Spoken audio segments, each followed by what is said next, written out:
બેટા આદિ, હા. હવે આમ ક્યાં સુધી માં કરીને મારી પાછળ ફર્યા કરીશ? હવે કાંઈ નાનો નથી. કેમ? મા પાસે દીકરો તો હંમેશા નાનો જ રહેવાનો ને. એ વાત સાચી છે, પણ કાલે સવારે તું દીકરાનો બાપ બની જઈશ તો શું આવી રીતના માનો પાલો પકડીને ફર્યા કરીશ? અરે એમાં શું થઈ ગયું? તમને શું વાંધો છે? મને કંઈ વાંધો નથી, અને મને કોઈ મા વડીઓ કહેશે તો પણ મને વાંધો નથી. બેટા, આ તો અત્યારે સારું લાગે છે. સમય જતા કદાચ ને વળાંક એવો આવે કે હું આ દુનિયામાં ન રહું. અરે મમ્મી, આવું ના બોલો. આવું શું કામ બોલો છો? ભગવાન કરે એવો દિવસ જ ના ઉગે. અને જુઓ, જ્યાં સુધી આપણે સાથે છીએ ત્યાં સુધી તો પ્રેમથી રહીએ કે નહીં? તમે ભવિષ્યની વાત ના કરો. અને તમને આવી બધી વાત કરવાનું કોણ કહે છે? શું થયું છે ઘરમાં? કઈ મીરાએ તમને કંઈ કહ્યું તો કહો મને. ના, કોઈ મને કાંઈ નથી કહેતું, પણ મારો અંતરાત્મા કહે છે કે તારા દીકરાના પ્રેમથી દૂર રહે.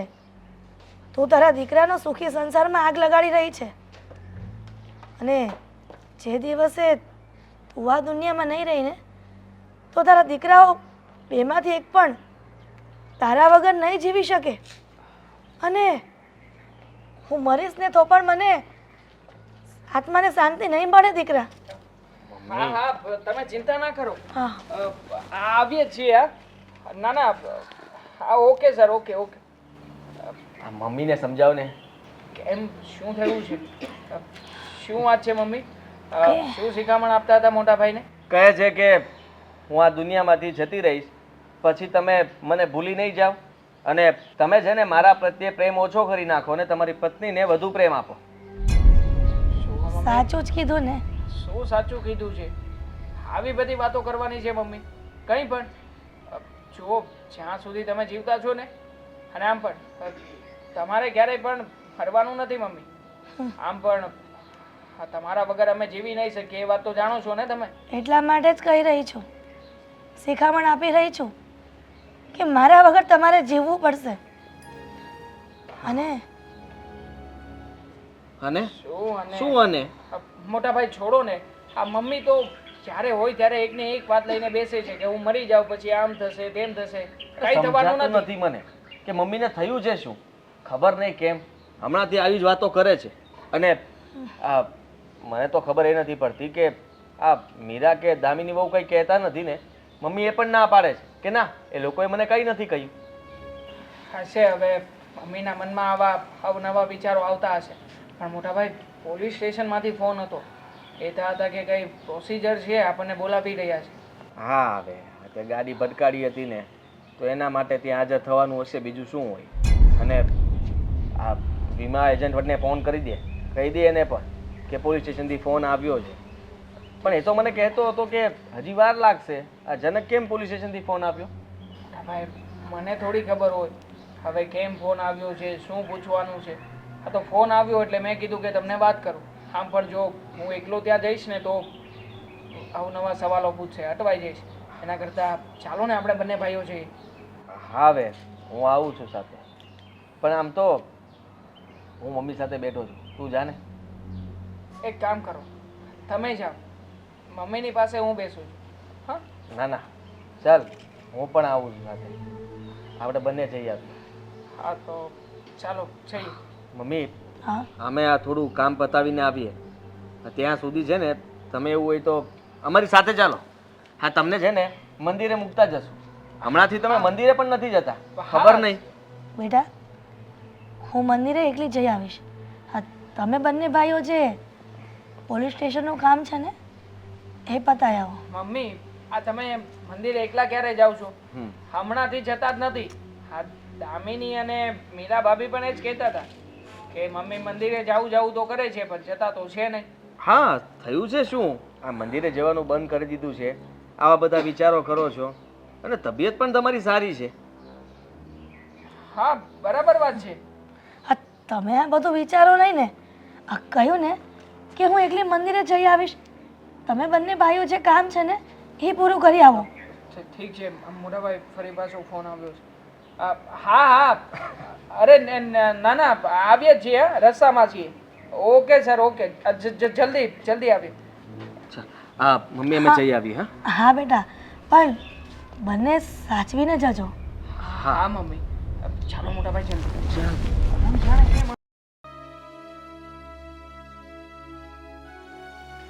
ક્યાં ગયા છે આ લોકો? મને શું ખબર, આવશે ને. ખરેખર હવે ફોનમાં પણ કંટાળો આવે છે મને તો. મને તો જીવનથી કંટાળો આવે છે, તો જીવન જીવવાનું બંધ કરી દેવું. તો મમ્મી મોટાભાઈ, આવું કેવી રીતે બની શકે? મમ્મી અહીંયા છે તો પછી ત્યાં? શું થયું છે? શું થયું છે બંનેને? કેમ આમ મોઢા ઉતરેલા છે? અને મમ્મી અહીંયા છે તો ત્યાં કોણ છે એટલે? મમ્મીની ડેડ બોડીને જોઈને આવ્યા છીએ. શું? હા, ફાલતુ વાતો ના કરો. મમ્મી અહીંયા તમારી સામે જીવતા જાગતા ઊભા છે. Dead body? તમે કહેવા શું માંગો છો? સારા ચોખવટ ભરી વાત કરશો અમને. અને મમ્મી તમે તો અહીંયા જ છો ને, તો પછી મમ્મી ત્યાં કેવી રીતે હોઈ શકે? એ જ નથી સમજાઈ રહ્યું ભાભી. મમ્મીની ડેડ બોડી અમે લોકો નજરો નજર જોઈને આવ્યા છીએ. અરે કોઈ બીજું હશે. શું બીજું હશે? અમે લોકોએ પણ એ જ કહ્યું કે અમારા મમ્મી તો ઘરે છે. હા, અમારા મમ્મી જેવા લાગે છે પણ એ નથી. તેમણે કહ્યું કે થોડા દિવસો પહેલા એક્સિડન્ટ થયું હતું અને મમ્મી જેવી સાડી, મમ્મી જેવા જ. અને એમાં કઈ જ ફરક નહોતો. હા, મમ્મી બોલશો હવે કાંઈ? તમે લોકો જે મૃતદેહ જોઈને આવ્યા ને, એ હકીકતમાં મારો જ છે. અરે શું? મમ્મી, આ શું વાત કરો છો? તમારો મૃતદેહ આ કેવી રીતે શક્ય છે મમ્મી? મમ્મી આ તમે શું બોલો છો? અમે લોકો ત્યાં થોડીક વાર પણ તમારો વિચાર કરીને કેટલા રડ્યા, અને હવે તમે કહો છો? આદિ, કીધું ને, એ સત્ય છે કે મારો જ મૃતદેહ છે. કઈ રીતે શક્ય હોય? તમે તો અહીંયા અમારી સામે ઊભા છો. હા મમ્મી, તમે સામે છો અને એક બાજુ તમારો મૃતદેહ. શું સાચું માનીએ અને શું નહીં કઈ સમજાતું નથી અમને લોકોને મમ્મી. તમારે લોકોને સત્ય હકીકત જાણવી છે ને? તમે બંને થોડા દિવસ પહેલા બહાર ગયા હતા ને, 2 દિવસ માટે. હા, બહાર ગયા હતા તો એ દિવસે મીરા અને દામિનીએ ધક્કા મારીને ઘરની બહાર ગાડી મૂકી હતી. પછી રસ્તામાં મને તમારા બંનેના વિચારો આવતા હતા કે ઘરની બહાર નીકળી ગઈ અને મારા દીકરાઓ શું કરશે જો એને ખબર પડશે કે એની માને ઘરની બહાર કાઢી મૂકી છે. એને વિચારમાં એક એક્ટિવા વાળાએ મને ઠોકર મારી અને ત્યાં ને ત્યાં બેહોશ થઈ ગઈ.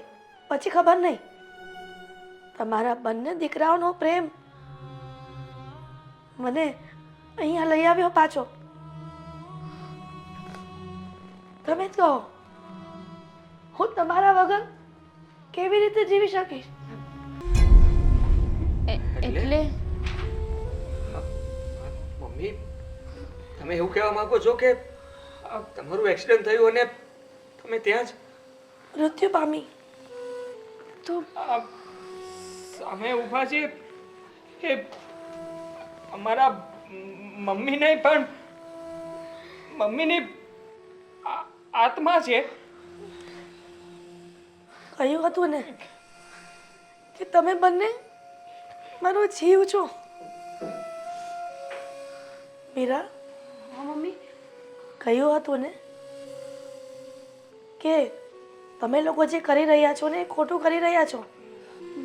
મમ્મી, અમને નહોતી ખબર કે તમારી સાથે આવું બધું થઈ જશે. આ બધું તમારા લીધે તો થયું છે. તમે લોકોએ અમારી ગેરહાજરીમાં મમ્મીને બહાર કાઢી મૂક્યા.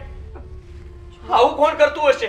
જો અમારી વાત સમજવાની બહાર કાઢી મૂક્યા એ વાત તો ઠીક હતી, પણ આ વાત અમારા લોકોથી આજ દિન સુધી છુપાવી. આ તો જ્યારે ડેડ બોડી જોઈ મમ્મીની ત્યારે અમને ખબર પડી કે મમ્મી તો તે દિવસે જીવ પણ અમારો બચાવનાર મમ્મી જ હતી. અમે લોકોય ઘર સુધી નહોતા પહોંચી શકીએ એમ. મેં કહ્યું હતું ને કે અમારા કારનું એક્સિડન્ટ થયું હતું, અને કારની હાલત જોઈ હોત ને તો તમે જોતા જ કહી દેત કે આમાં કોઈ નહીં બચ્યું હોય. પણ અમે બંને ભાઈ બચી ગયા. અમને જરાક પણ વાગ્યું નહોતું. પણ એ વાગ્યું ક્યારે નહોતું? જ્યારે મારી મહા દુનિયામાં નહોતી. એણે જ અમને બચાવ્યા, રસ્તામાં મળ્યા, અમારી સાથે વાત કરી, મળતાની સાથે કહ્યું કે તમને કઈ થયું તો નથી ને? જેની સાથે એની માં હોય એ દીકરાઓને શું થાય? માફ કરી દેજો. જુઓ, અમને જલન થતી હતી કે તમે અમને નહીં અને તમારા મમ્મીને વધારે પ્રેમ કરો છો. જ્યારે જો ત્યારે બસ તમારા બંનેના મોઢા પર મમ્મી મમ્મી મમ્મી. ઘરે આવતાની સાથે પહેલો સવાલ તમારો હોય કે મમ્મી ક્યાં છે, મમ્મીએ દવા લીધી. ક્યારે તમે અમારા વિશે કોઈ તકેદારી જ નથી લીધી. જો આદિ, ખરેખર અમે આવું કંઈ નહોતા ઈચ્છતા કે મમ્મીને આવું કંઈ થઈ જાય. અમે તો ફક્ત તમારો પ્રેમ ચાહતા હતા કે તમે મમ્મીને નહીં અમને વધારે પ્રેમ કરો. અમારી લાગણી વધારે હોવી જોઈએ તમને. અમને ખરેખર નહોતી ખબર મમ્મી કે અમારા હિસાબે આવું કંઈ થઈ જશે. પ્લીઝ મમ્મી, પ્લીઝ અમને માફ કરી દો. કઈ વાતની માફી માંગી રહ્યા છો? અરે શું કહું છું, તમારાથી ભૂલ થઈ ગઈ. તમને જાણ નહોતી કે આવું થશે. અરે પ્રેમ જ જોતો હતો તો અમારા લોકોની સાથે વાત તો કરી શકતા હતા ને. અમે લોકો શું ના પાડતા હતા કે અમે લોકો તમને પ્રેમ નથી કરતા? અરે તમે કહેતા ત્યારે તમને સમય આપતા હતા. પરિવાર સાથે આપણે લોકો બહાર જતા આવતા હતા. અરે તમારી બધી ઈચ્છાઓ પૂરી કરવાનો પણ અમે લોકોએ પ્રયત્ન કર્યો હતો, પણ તમે લોકોએ આવું કર્યું. અમને અમારી ભૂલ સમજાઈ ગઈ છે. લગ્ન કરીને આવ્યા તો પણ અમારાથી જો અમારા મા બાપનો મોહ ન છૂટતો હોય તો તમારાથી કેમ છૂટવાનો છે? મારી માને પાછી લાવી શકશો? જીવતી કરી શકશો? હવે તો કરી આપો ને. દેવા, મમ્મી અહીંયા જ છે ને? આદિ, હા, ભગવાને મોકલી તો દીધા છે આપણી પાસે. આમનામ રહેશે આપણી સાથે. આ કેવી વાત કરે તું? મમ્મી કઈ ગયા નથી, અહીંયા જ છે આપણી સાથે. હજુ વાત પણ કરે છે. આ વાત તો હું ભૂલી જ ગયો હતો. મમ્મી, હવે તમે અમારી સાથે છો ને? હા, હવે અમને ક્યારેય કઈ નહીં થાય. તમને પણ કઈ નહીં થાય. હા. જે થવાનું હતું એ થઈ ગયું છે. હવે તો તમે અમર થઈ ગયા ને?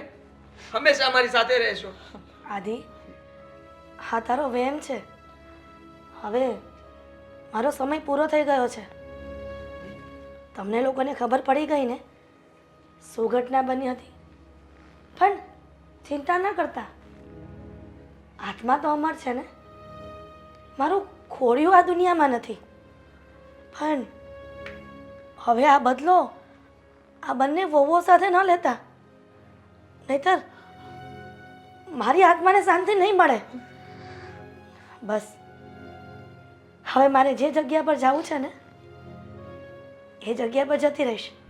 પણ આશીર્વાદ આપતી જાઉં છું કે બંને દીકરાઓ અને વહુઓ બધા સુખી રહે. બીજું કાંઈ નથી જોતું.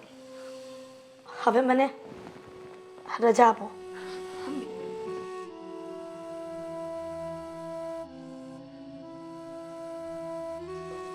Mummy, mummy, mummy mummy,